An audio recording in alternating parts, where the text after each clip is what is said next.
Bi, baca di WA dulu, Bi.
Ah,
Bi, tolong screenshot, Bi.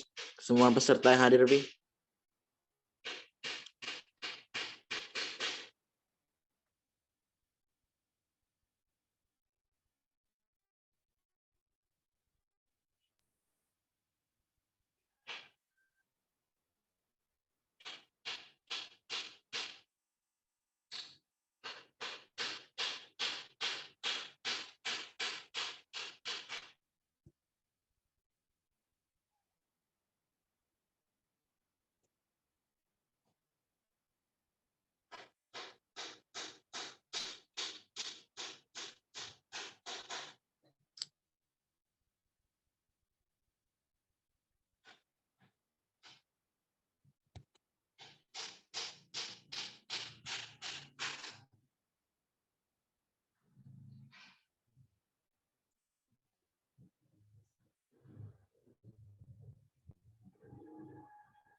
Haleluya, mana? Baru dikit yang masuk ini. Ya udah nggak apa-apa, Pi. Mulai aja sekarang, Pi. Siapa nih? Mas ya? Nggak apa-apa. Masuk duluan, Mas. Kan, Mas, ini kan udah di-record.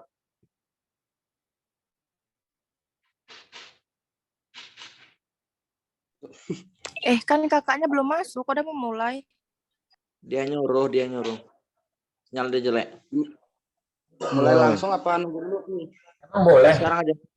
Ini bukan premium ini. Oh, langsung aja. Yo, Gak ada apa-apa tuh. nggak apa-apa. Apa Ki? Ya nggak apa-apa, dia nyuruh. Oh, oke. Udah bagi berakhir. Ya. Assalamualaikum warahmatullahi wabarakatuh. Waalaikumsalam warahmatullahi wabarakatuh. Izin memulai presentasi. Kami dari kelompok 6 izin presentasi yang berjudul Good and Clean Governance atau pemerintahan yang baik dan bersih. Izin memperkenalkan diri. Nama kelompok kami yang pertama Femas Desatrio sebagai moderator, Dimas Andika sebagai pemateri 1, Repki Ernanda sebagai pemateri 2, Tiga Praditya sebagai pemateri 4, dan pemateri 3, dan Fardi Afif Pratama sebagai pemateri 4.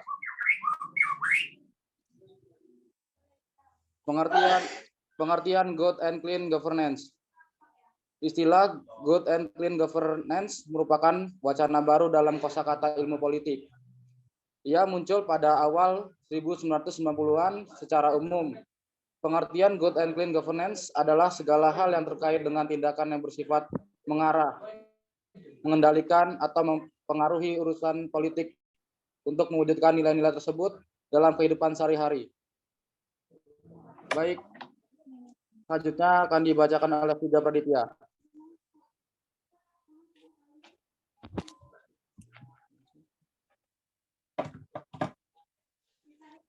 Oke, materi selanjutnya akan saya sampaikan prinsip-prinsip good and clean governance. Menurut Kumorotomo 2010, untuk merealisasikan pemerintahan yang berprofesional dan akuntabel yang berdasarkan pada prinsip-prinsip good and clean governance, lembaga administrasi negara merumuskan 9 aspek fundamental, yaitu partisipasi, kedua penegakan hukum, ketiga transparansi, keempat responsif, kelima reorientasi kesepakatan, keenam keadilan, ketujuh efektivitas dan efisiensi, ke-8 akuntabilitas, ke-9 visi strategis. Baik, selanjutnya akan dibacakan oleh Repki Ernanda. Selanjutnya, manfaat tata kelola pemerintah yang baik. 1. Berkurangnya secara nyata praktik KKN di birokrasi. 2. Terciptanya sistem kelembagaan dan ketatalaksanaan pemerintah yang bersih, efisien, transparan, profesional, dan akuntabel. 3. Terhapusnya peraturan undang-undang dan tindakan yang bersifat diskriminatif terhadap warga negara, kelompok, atau golongan masyarakat. 4. Partisipasi masyarakat dalam proses kebijakan mutlak dilakukan dan difasilitasi oleh negara atau pemerintah. 5. Peningkatan kesejahteraan rakyat dalam kerangka otonomi daerah.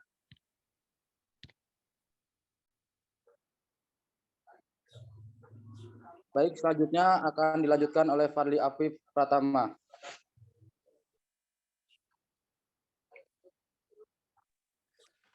Oke, selanjutnya good and clean governance dan kontrol sosial. Yaitu 1. Penguatan fungsi dan peran lembaga perwakilan dan penguatan peran lembaga perwakilan rakyat atau MPR, DPR, dan DPRD. Itu mutlak dilakukan dalam rangka peningkatan fungsi mereka sebagai pengontrol jalannya pemerintah. Dan yang kedua, kemandirian lembaga peradilan dan untuk mewujudkan pemerintahan yang bersih dan berwibawa berdasarkan prinsip good and clean governance dan peningkatan profesionalitas aparat penegak hukum dan kemandirian lembaga peradilan mutlak dilakukan. Dan yang ketiga, profesionalitas dan integritas aparatur pemerintah, yaitu perubahan aparatur negara dari birokrasi elitis menjadi birokrasi populis atau pelayanan rakyat, yang harus dibarengi dengan peningkatan profesionalitas dan integritas moral jajaran birokrasi pemerintah. Dan yang keempat, penguatan partisipasi masyarakat madani atau civil society, yaitu peningkatan partisipasi masyarakat adalah unsur penting lainnya dalam merealisasikan pemerintah yang baik dan berwibawa. Dan yang kelima, peningkatan kesejahteraan rakyat dalam kerangka otonomi daerah. Oke, terima kasih. Baik, selanjutnya akan dilanjutkan oleh Dimas Andika.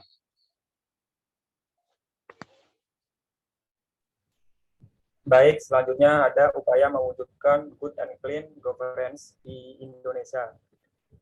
Untuk melaksanakan prinsip good governance and clean government, maka pemerintah harus melaksanakan prinsip-prinsip akuntabilitas dan pengelolaan sumber daya secara efisien. Yang pertama itu ada integritas pelaku pemerintahan. Peran pemerintah yang sangat berpengaruh, maka integritas dari para pelaku pemerintahan cukup tinggi, tidak akan terpengaruh walaupun ada kesempatan untuk melakukan penyimpanan, misalnya korupsi. Yang kedua, ada kondisi politik dalam negeri. Jangan menjadi dianggap lumrah setiap hambatan dan masalah yang dihadirkan oleh politik.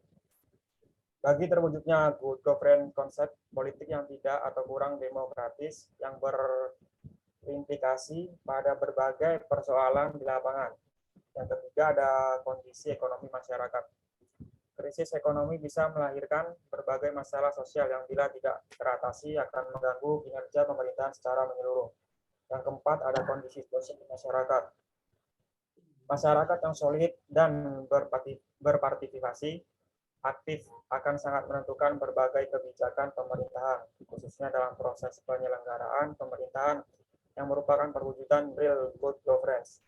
Masyarakat juga menjalankan fungsi pengawasan yang efektif dalam pelaksanaan penyelenggaraan pemerintahan. Namun jika masyarakat yang belum berdaya di hadapan negara dan masih banyak timbul masalah sosial di dalamnya seperti konflik dan anarkisme kelompok, akan sangat kecil kemungkinan good governance bisa ditegakkan. Yang kelima ada sistem hukum. Menjadi bagian yang tidak terpisahkan setiap penyelenggaraan negara. Hukum merupakan faktor penting dalam penegakan good governance. Kelemahan sistem hukum akan berpengaruh besar terhadap kinerja pemerintahan secara keseluruhan. Good governance tidak akan berjalan dengan baik di atas sistem hukum yang lemah. Oleh karena itu, penguatan sistem hukum atau reformasi hukum merupakan kebutuhan mutlak bagi terwujudnya good governance. Terima kasih. Baik, selanjutnya kita akan memulai sesi tanya jawab. Yang ingin bertanya silakan untuk angkat tangan. Izin bertanya. Ya, Najwa.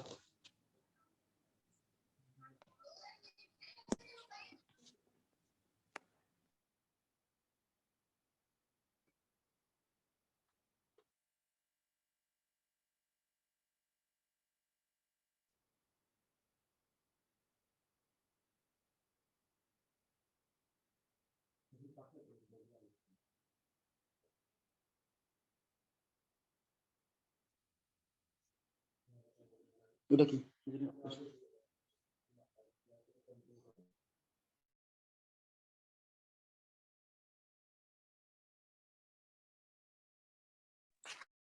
Saya Najwa Sivalira, izin bertanya. Baik, apa Najwa? Permasalahan apa saja yang dihadapi dalam melaksanakan good governance? Terima kasih. Ya, baik. Apakah ada yang ingin bertanya lagi?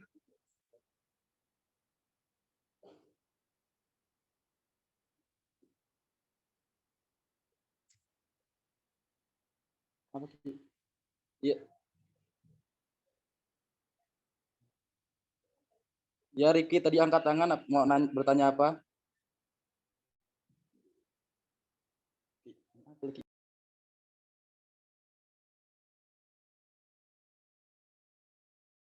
Ya, Riki ingin bertanya apa?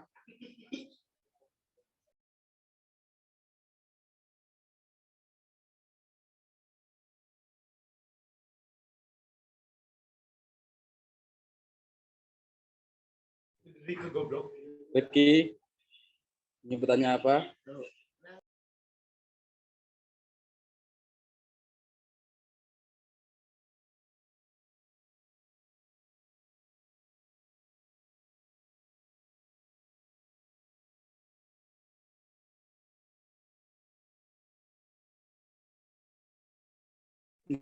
Baik, untuk yang lain apakah masih ada yang ingin ditanyakan?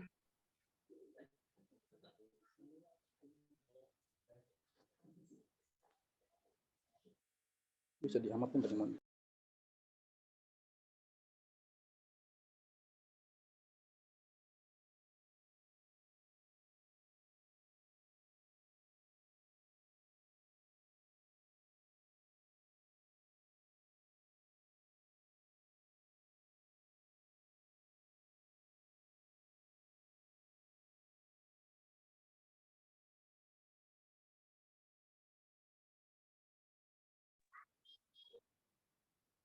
Tuh Niko tuh.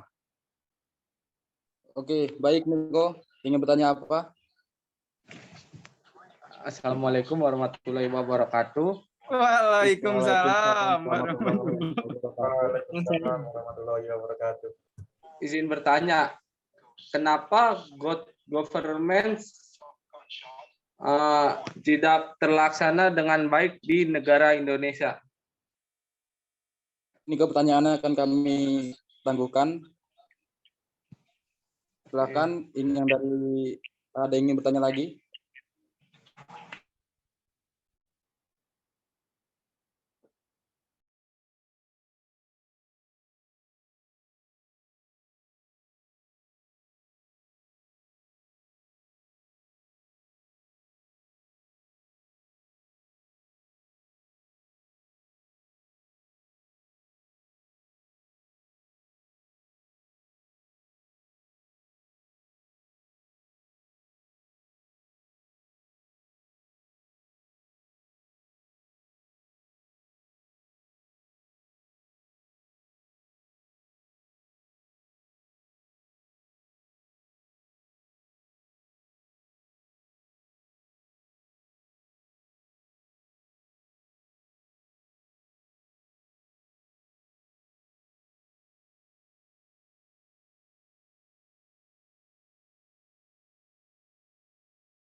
Cukup 2 aja, poin. Nggak ada yang mau nanya lagi apa nih?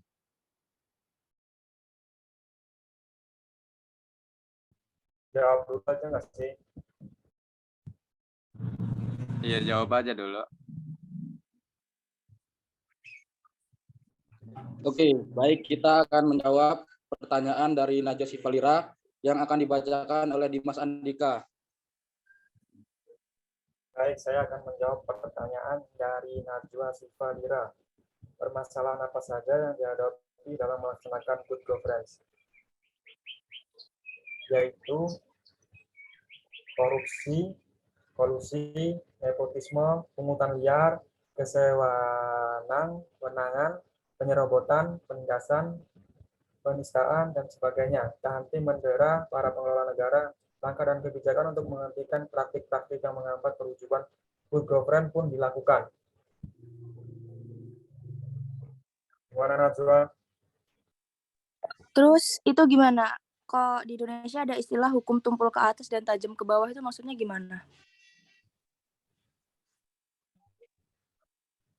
Gimana? Gimana, Wan?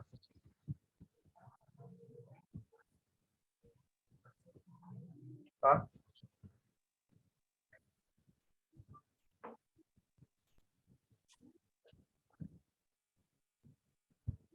Gimana tadi, Bang?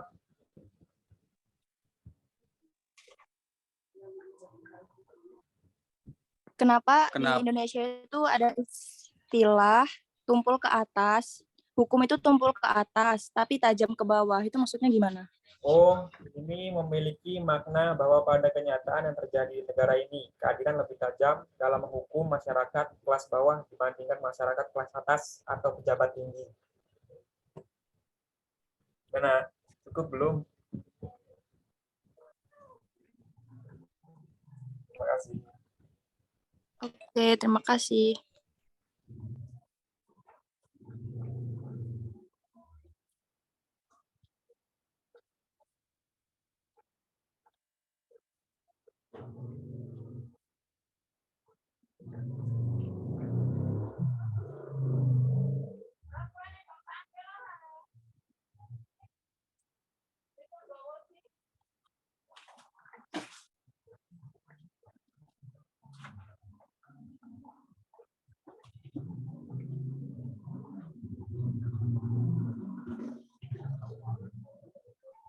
Baik, Maulana Abitama, apakah ada yang ditanyakan?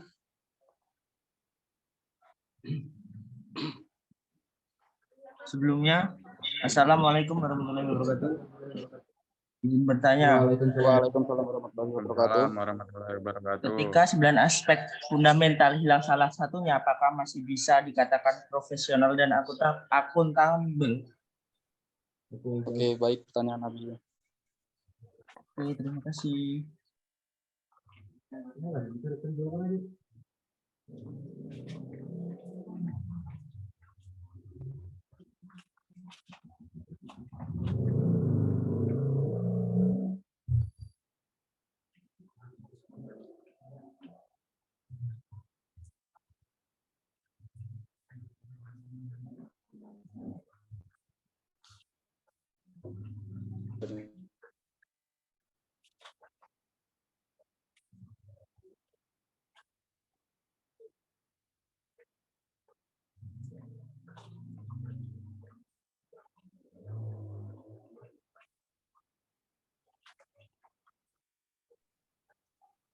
Baik, saya akan menjawab pertanyaan dari Niko Petri. Mengapa good and governance belum terlaksana di Indonesia? Adapun kendala tersebut terdapat dua faktor, yaitu faktor internal dan faktor eksternal. Jadi faktor internal itu kurangnya pemahaman pada aparatur terhadap prinsip-prinsip good governance dan fasilitas yang kurang memadai. Kurangnya disiplin aparatur di waktu jam kerja. Dan sedangkan faktor eksternal adalah kurangnya prinsip masyarakat, kurangnya pengawasan dari pemerintah, dan dari keterbatasan anggaran dalam memenuhi kebutuhan fasilitas pelayanan. Baik, Diko, apakah puas dengan jawabannya?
MU.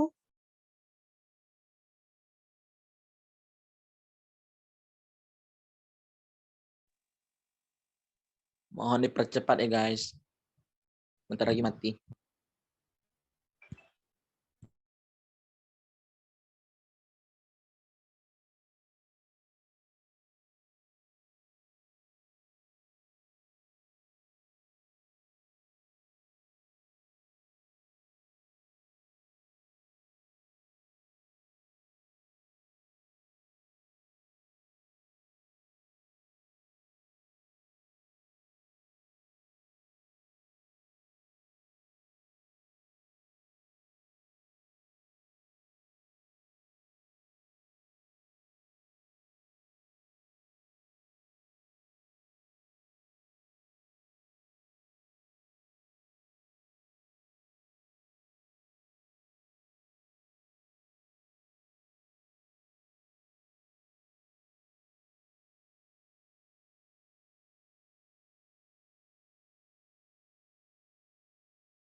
Baik, saya akan menjawab pertanyaan dari Maulana Abitama. Jadi jika tidak ada salah satu aspek fundamental, maka jalannya pemerintahan ini akan kurang efektif, efisien, dan jujur. Karena salah satu dari 9 aspek itu merupakan hal yang sangat penting pada penerapan good and clean governance. Gimana Abi, apakah jawaban ini membantu? Ya, bisa. Terima kasih. Baik, apakah ada yang ingin bertanya lagi? Cukup kayaknya Pem. Ini habis. Cukup ya. Baik, saya akan menjelaskan kesimpulan. Jadi good and governance itu didefinisikan sebagai suatu kesepakatan menyangkut pengaturan negara yang diciptakan bersama oleh pemerintah, masyarakat, dan swasta untuk mewujudkan kepemerintahan yang baik secara umum. Dalam menciptakan tata pemerintahan yang baik sangat tergantung dari 3 lembaga yang menyusun governance tersebut, yaitu pemerintahan, dunia usaha, dan masyarakat.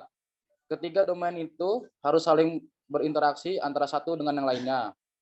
Ketiga lembaga ini harus menjaga kesinergian dalam rangka mencapai tujuan, karena ketiga domain ini merupakan sebuah sistem yang saling ketergantungan dan tidak dapat dipisahkan.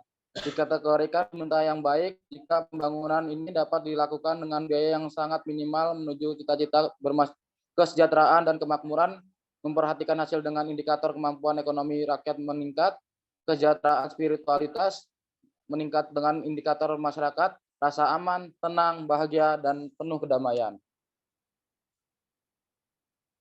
kalau jalan injak bumi, kalau terbang injak awan. Sekian presentasi dari kami. Mari semua tepuk tangan.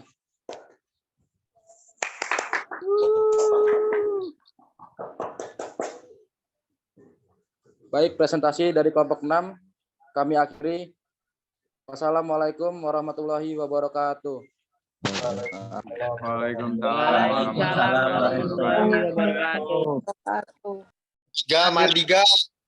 Woi, Viga. Ini saya record, Bi.